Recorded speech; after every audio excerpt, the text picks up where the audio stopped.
People who are kind will be rewarded. Ang sabi nga ulit. People who are kind will be rewarded For their kindness. for their kindness. So meaning to say, kung ikaw ay mabuti, you will be rewarded because of your kindness. Amen. This is the word of God. There's a law, and all the words na binibigay ng Diyos sa atin ay para sa atin sumunod, at pag sumunod ka, sinunod mo yung batas ng Diyos o salita ng Diyos. If you are kind, you will be rewarded by God, by heaven, by the law of God, because you are kind. Ano ba yung kindness? Kindness. Kabutihan. So, it's medyo kapakasili pag-usapan. Kung ikaw ay mabuting tao, ikaw ay pagpapalain ng Diyos. You will be rewarded. Just be good. Yung God is good, sometimes you don't have to use that anymore. It is because God is really good. Because He created goodness itself. Because out of His kingship, He created kindness. Because He is kind. So pag sinabi niya, kapag ikaw ay mabuting tao, ikaw ay magpapalain ng dahil sa paggawa mo ng Mabuti. So, kung gusto pala natin magpalain, maging mabuti ka. Tao. Not only that, sa lahat ng iyong gagawin, kailangan maging mabuti ka hanggang dun sa responsibilidad mo sa ministry, kailangan mabuti ka dun sa responsibilidad mo. Amen. Time, talent, and treasure. But many people doesn't give their best.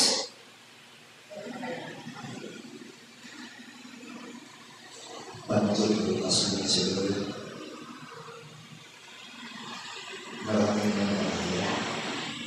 Pantuloy ko kasunod siguro.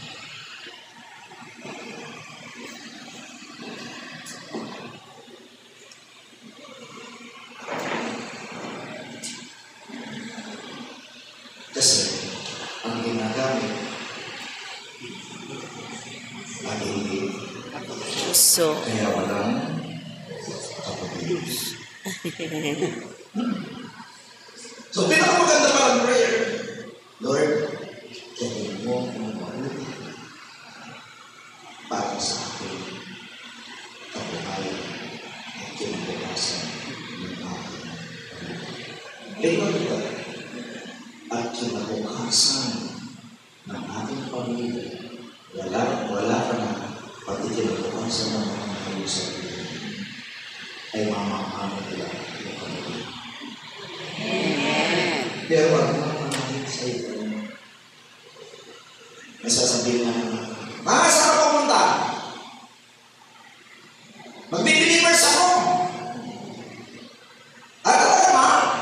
Ano naman? Ano naman? Alis mo na ako. Alis mo na. Mag-believers ka siya. Mamaya, balik mo na sa mga.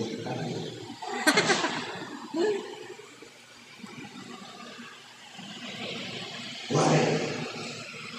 Maybe, probably, they don't see your goodness. Pero sometimes you don't have to show. Just offer your heart to the Lord. It is because when you are in service, unang maraming sasabihin marahil yung mga pamilya.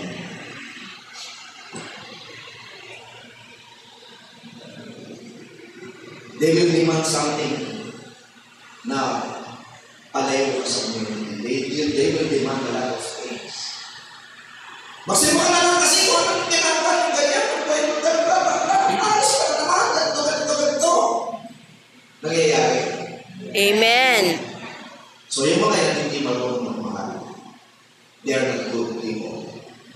And they don't understand. And to my own life, Nakamatay na yung mga tsaka ng children ko, hindi sila naniwala sa akin. Dahil hindi naman talaga ako papanipaniwala. Ang pinagtatanong ko, ba't naniniwala kayo sa akin? But it is written in the Bible, sa sarili ng Bible, hindi ka maniniwala. You will be crucified by the closest person na nakakilala sa iyo. Lalo na kapag hindi mo nakakilala. Hello? Okay. So, anong sikreto? Maya pagkatapos niya.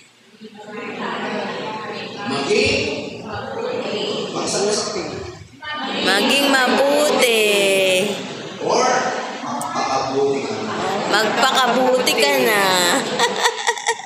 Is it simple? Amen. Diba?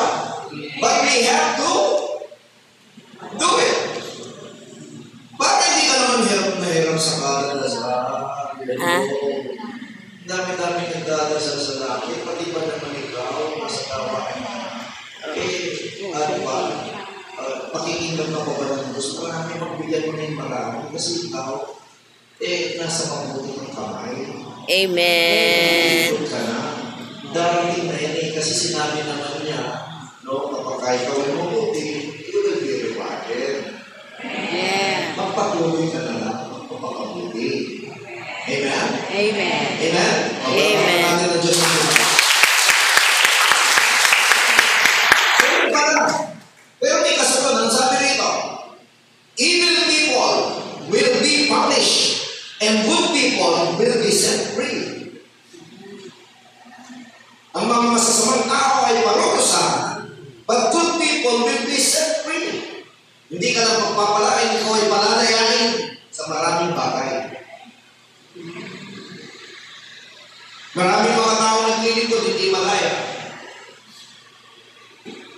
Bakit hindi malaya? Kasi masyadong greedy, kasi maraming sinasabi, kasi ang daming ewan, ang daming tsetche-kuretche, ang daming dahilan, ang daming mga kung ano-ano, pero dahil kaya sa maraming dahilan, ang katotohanan, hindi naman siya gano'n kalapit sa Diyos. Hindi niya kayang ilaban, bitawan ang mga bagay na inaalam niya, ayaw niyang pagbigyan si Lord na maghari sa kanyang buhay. Sige pa rin siya ng sige doon sa sarili niyang pananaw kaya isipan na kung ilang ng laman, hindi ko nga alam kung may laman nga eh. Tingnan mo yung katabi mo. May laman na kaya. Alam niyo ba yung pagkain? Alam niyo ba yung pagkain? Sundot ko lang ako. Alam niyo yun? Alam. No, di ba may... Di ba malalaki, di ba? Di ba may malalaki sa Baguio? Di ba malalaki? Tapos pag binuksan mo, may iinis ka. Kasi kaya parang tutuloy lang yung laman. Ganun lang. Bakit ganun yung laman ng ating puso? Ang daming empty space. Kasi natin, pinipilit natin ang mga bagay na alam natin hindi tama sa mata ng Diyos. Huwag na natin pag-usapan sa mata ng tao. Huwag na natin pag-usapan yung sasabihin ng tao. Wala kang pakialam sa sasabihin ng tao. Ang pinakamahalaga yung sasabihin ng Diyos sa iyo. Amen. Close na yun. Ang hilig natin kasing kailangan ipaalam na ikaw ay mabuti, kailangan yung sasabihin ng tao, kailangan makita nilang ganito, ganyan, huwag na! Hindi kailangan. Habang namumuhay ka, let us just glorify God. Period.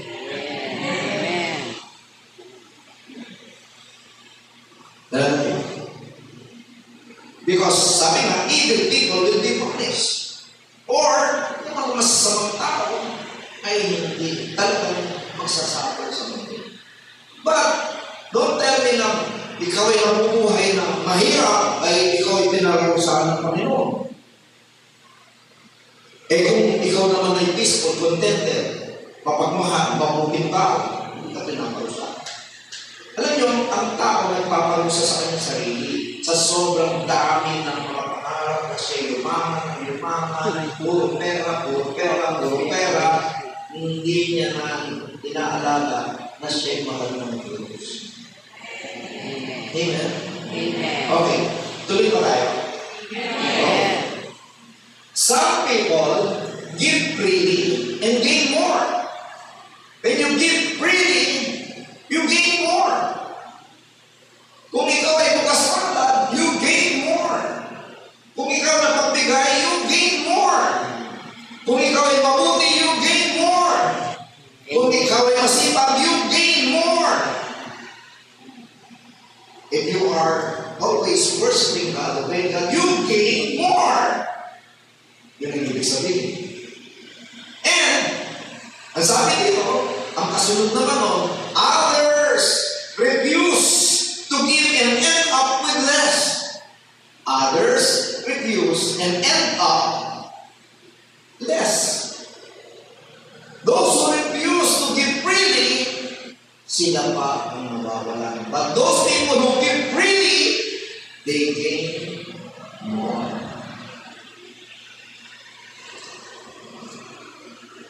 This is not just your generosity, but your service to God. When you give freely, you gain more. When you obey the commands of God, you gain more. When you are always in service, you gain more. Kahit hindi ka na makilala ng kahit na sinong member ng friends, kapag ka ikaw ginagawa mo yung dapat mong gawin, you gain more. Kasi nilig natin, kailangan kasi magpahawag, marunong, ang dami nila, kukuha sa kukuha natin, na tinutulungan tayo. We are being controlled by our personal mind because we don't have that yung mindset natin, no? Yung ating isip. Dito sabi nga, Romans 12, baka pasamos sa mundo dito, nanatay ng bago ka na isip. Amen? Amen? Pagka-isip ng isip, sundan na. Pagka-isip ng isip, sundan na. Wala nga yung isip. Makinig kayo. Maraming hindi ginagawa ang lahat ng bagay. You will end with this. Maraming pinagpapalit yung dapat niyang gawin sa oras para sa Panginoon. You will end up with this. Yan po yung sikreto. Amen. Amen. Nakapaloob ang baras ng Diyos. Sabi ko yung Diyos. Kasi it's a powerful word of God. It's a word of God. Walang gumawa nito hindi dahil sa Diyos. Amen. Amen. Okay, talapang nyo na natin. And those who look for troubles will end up with finding. Those who will look for troubles will find them. Yung mga mahihilig sa away, sa chismis, sa mga bla bla bla, you will find them. Yung mahihilig sa, nakita niyo yung mahihilig sa kulo, karamihan nasa kulo. Amen? I still remember na moment, kumira sa Senado, sa No Man's Land. Anong araw ba, kada kayo mamamatay tao? Lahat ng mga drug addict, lahat ng klaseng kasama, mga barkada ko siya. Kasi nung araw, marami ang pera ako, umiikot ako sa bukit. Bihira ako sa Manila, pag nakikita nila ako, alam nila na nandito sa Ispino. At pag nakikita ko na sila dito sa Banana Island, tawag nila Banana Island. Isang vacant lot na doon ng mga sakinan, pero doon ang feeling naman. Doon sila nag-usap-usap kung sino yung papatayin, kung sino yung mawadatin, kung sino yung atraso sa gam to gam, Singalong against San Andres sa bukid, singgalong against doon sa kabila, doon sa kabilang tulay na singgalong nagdaraw. At sila lagi papatayan. Pero walang dimanda. Hindi uso sa kanila dimanda. Pag sumubod sila, makapaltik, makasumpak, may namatay, balik na. Susunod na dito, pag nag-rest back, may mamamatay. Swerte mo walang mamatay. At halos lahat ng mga kasama ko, patay na sila. When you look for trouble, you'll find it. Then if you are inside the ministry, then you're doing your part. Hindi mo pinipigyan ng pansin at bigat. Ang iyong responsibilidad, you'll find it. Kasi yung iyong tinanong, gamitin na niya. Hindi ka naging mabuti. So, hindi ka makakaranas ng rewards. Pero tutulong, mabuti ka sa sarili. Pag nagugutom ka, pakakainin mo yan. Minsan gusto ka ng kakainin mo dahil mabuti ka sa sarili. Pero pag may lumapit sa'yo, hindi mo tinulungan, talagang mabuti ka lang sa sarili. Masama ka sa iyo. At this time, that there are people who are in need and you deny them, you deny Christ. Sometimes, we are looking for a good person here in the church. Napakaraming mga tao mahihirap, they are always looking for good people. Huwag mo nang isipin kung sila ay kung ano ginagawa nila. Just be good. Kanina pupunta ako dito. Share ko lang sa Cebu. Isang buong pamilya. We have been helping them many times. But still, they're not good people. But the Lord said to me, just be good. They are good. Ngayon, tuloy-tuloy na. Sometimes nakakasira kasi sa isang community. Pero tuloy-tuloy ang tulong mo. Pero sabi ko, just be good.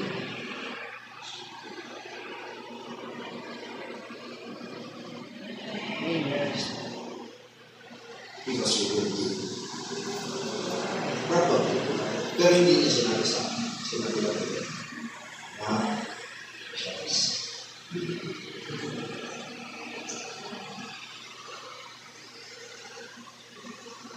Pag born again, bakit ganito ang topic born again? Nagsisigaw na sila ng game. O, totoo yan. Pag born again, very, sila, receptive sila. Pag born again, amen, tumatayo pa lang iba eh. Pagdating dito, tulit-tulit. Ang takot ng kali natin na tulit. Kaya alam niyo kung bakit?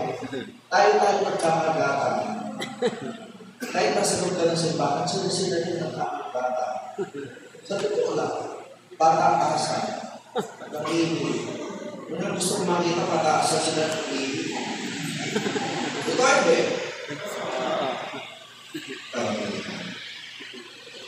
At mahal. Sometimes we don't really know who we are with God. Sabi tayo ng sabi, hindi naman tayo nalilingin. We are called in any other organization or services, lahat dyan ay hindi para makatulong lang. Tinawag tayo para mag-ibig. Amen. Hindi na matitigan mong makasama na yung kami. O, ano ba yun? Ano? Tulog na yun. Hello?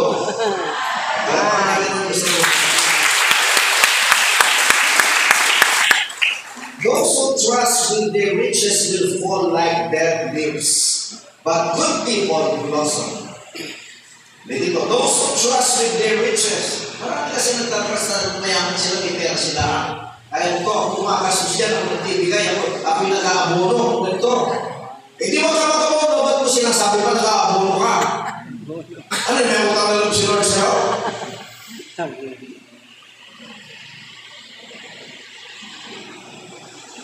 Tubig pa siya sa'yo.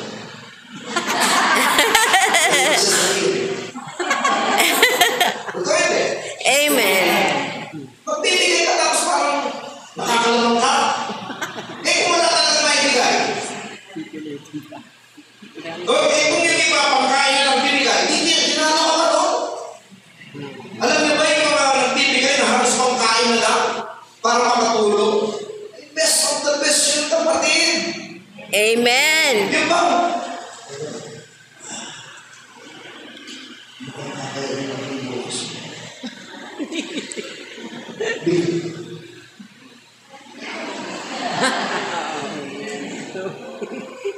Best gift you have given them. Amen. Isang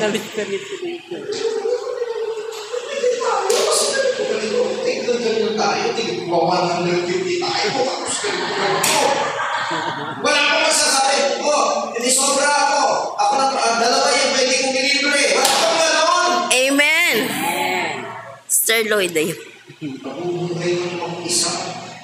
Tapos nakabigay ko, wala ako ikaw may ari ng pero pagdating sa kainan, mas malakas ka kumain. Kasi malaki ang pagay mo.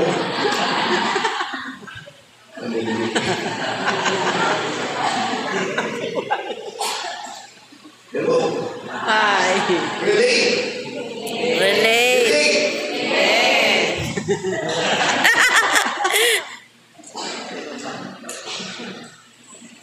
And good people blossom. Amen. Good tao ay blossom.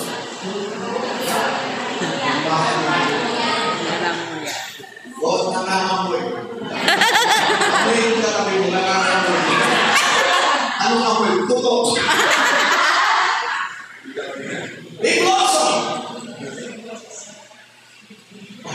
Good people blossom.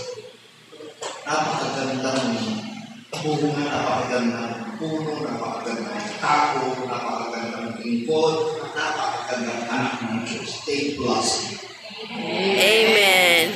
They're always thinking of something to give. Katulad ni Sister Belle. Binagyan lang siya. Maraming beses binayaan. Maraming beses na binayaan. Alam mo na maraming mga ate. Pagbigyan mo ang chocolate, walang pangalan. Hindi cranberry. Bumibili sa kanila ito. Hindi, saan pa pala siya may biling porte? Alam ko, namimili siya sa malengke na mga nakuha ng chocolate. Tatlo, pero bigyan naman ng mangga. Bigyan naman ng mangga, dalawa. Isang maliit at sabi ko malaki. Yung pagpunas mo maasin.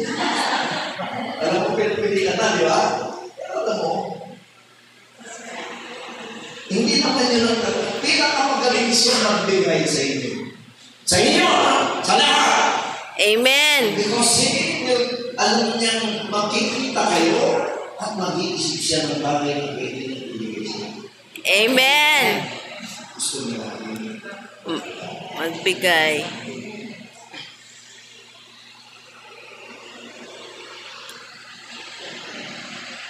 Minsan ko yung mga sa tindahan, mga sitsere. Makain mga sitsere. Bibigyan mo sitsere. Ito. Kaya nung pumunta ko sa wake, ako kasi kung pumunta ako sa mga patay, yung oras na patay na oras. Kasi ayaw kumarinig mo, ang wake mo, gusto mo. Tsaka ako sasabihin, pakipagin ng basic. Hindi ako pumunta sa selva. Pupunta ako ng alam kung wala na pupunta. Kasi marami akong nakikita dyan sa hindi sa mga nakita. Ang ganda ng sister, ang ganda ng mga tayo. Mas maganda pa sa iyo na.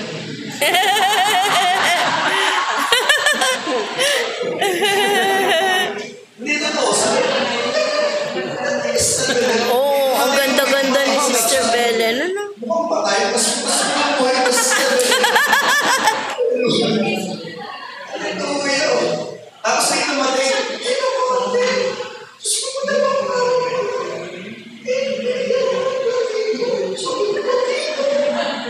Sabi ko, nakiligyan na ako. Tingnan ko, kung ano makikita niya sa bahay, mamimigay. Nanalo siya ng mga tao. Sa akin, nanalo po yung mga tao. Sa ilang araw niya sinasabi nanalo siya sa divine person ng 1,000. Yung iba naman, hindi nanalo ko. Hindi nanalo kahit sa mga kahit yung kuna. Pero sa ganyan ng araw, at pumunta ako.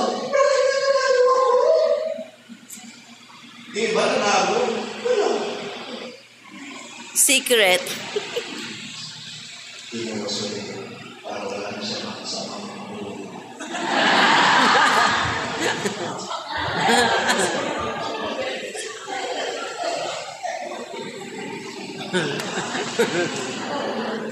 Sabi siguro, dito ka na, puro mga ano yan.